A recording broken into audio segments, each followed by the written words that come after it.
ఈ మధ్య ఒక 3 రోజుల క్రితం మనకు మీడియాలో వచ్చిన వార్త ఏమిటి అంటే ఆర్సిలర్ మిట్టల్ అనేటువంటి ఒక బహుళజాతి స్టీల్ దిగ్గజం దాని ఆస్తుల్ని జాతీయం చేయాలని ఫ్రాన్స్ లోని నేషనల్ అసెంబ్లీ తీర్మానం చేసింది.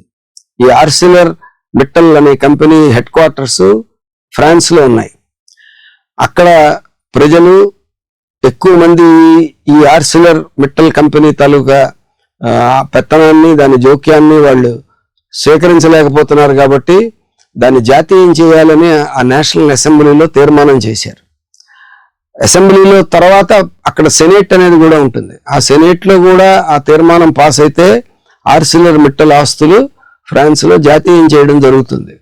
అది అక్కడ ప్రభుత్వం, అక్కడ ప్రజలు వాళ్ళ స్పందన ఆర్సిలర్ మిట్టల్కి సంబంధించి.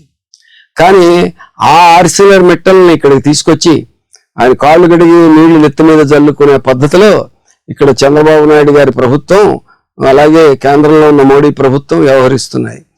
వాళ్ళ దేశంలోనే కొట్టించుకుంటున్న ఆర్సిలర్ మిట్టల్కి ఇక్కడికి తీసుకొచ్చి అతనికి రెడ్ కార్పెట్ ట్రీట్మెంట్ ఇస్తున్నారు. వాళ్ళు అడిగిన భూములు ఇచ్చారు. ఇంకా వాళ్ళు నిర్మాణం ప్రారంభించక ముందే క్యాప్టివ్ పోర్ట్ ఇచ్చారు. ఇంకా నిర్మాణం ప్రారంభించక మునిపే వాళ్ళకి సొంత గనులు కేటాయించారు. పన్ను రాయితీలు ప్రకటించారు. అతను ఏం కోరితే అవన్నీ ఇచ్చే పరిస్థితిలో మన వాళ్ళు తల కిందులుగా తయారైపోతున్నారు. కానీ పక్కనే ఉన్నటువంటి విశాఖపట్నం స్టీల్ ప్లాంట్ దానిని ఎలాగా పడుకోబెట్టాలి, ఎలా మూసేయాలి అనేటువంటి కుట్రలతో ఉన్నారంటే సొంత పరిశ్రమైన విశాఖపట్నం స్టీల్ ప్లాంట్ ని కూడా నాశనం చేసైనా సరే ఆర్సిలర్ మిట్టల్కి సేవ చేసుకోవాలి అనే తాపత్రయంతో మన కేంద్ర రాష్ట్ర ప్రభుత్వాలు రెండు వ్యవహరిస్తున్నాయి. ఇక్కడ నా ప్రశ్న ఒకటే, ఫ్రాన్స్ లో ఉన్నటువంటి నేషనల్ అసెంబ్లీ, అక్కడ పరిపాలిస్తున్న రాజకీయ పార్టీలు అక్కడ ప్రజల మనోభావాలకు అనుగుణంగా అక్కడ తీర్మానాలు చేసుకున్నారు. మరి ఇక్కడ ప్రజల మనోభావం ఏమిటి? విశాఖ ఉక్కు ఆంధ్రుల హక్కు అని కదా, విశాఖ ఉక్కుకి సొంత గనులు కేటాయించాలని కదా, విశాఖ ఉక్కును అన్ని విధాలా బలోపేతం చేసి ఒక స్టీల్ దిగ్గజంగా ప్రభుత్వ రంగంలో నిలబెట్టాలని కదా.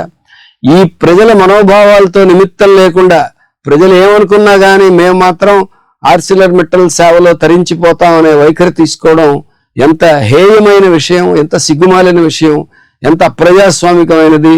ఇప్పుడైనా ఈ రాష్ట్ర ప్రభుత్వం, కేంద్ర ప్రభుత్వం రెండు ఆలోచించి ఆ మిట్టల్ని సాగనంపి విశాఖపట్నం స్టీల్ ప్లాంట్ ని పూర్తి స్థాయిలో బలోపేతం చేసి అది సొంత కాళ్ళ మీద నిలబడి సొంత గనులతో అద్భుతమైనటువంటి ఒక ఉత్పత్తిని సాధించేటటువంటి ఒక సంస్థగా దాన్ని తిరిగి మెరుగులు దిద్దాల్సిన అవసరం ఉంది. వీళ్ళలో ఏమాత్రం ప్రజాస్వామ్యం పట్ల గౌరవం ఉన్నా వీళ్ళు ఈ పని చేయాలి. ఇది చెయ్యము అనుకున్నారంటే వాళ్ళు 100కి 150 పాళ్ళు కార్పొరేట్ సేవకులు తప్ప ప్రజా సేవకులు కాదు, ప్రజల ఓట్లతో గెలిచినటువంటి కార్పొరేట్ సేవకులు అని వాళ్ళకి భవిష్యత్తులో తీర్పు తప్పనిసరిగా ఎదురవుతుంది. మరిన్ని విశాఖ ఉక్కు ఆర్ఎన్ఎల్ వార్తల కోసం మన వైజాగ్ స్టీల్ ఫ్యామిలీ యూట్యూబ్ ఛానల్లో సబ్స్క్రైబ్ అవ్వండి.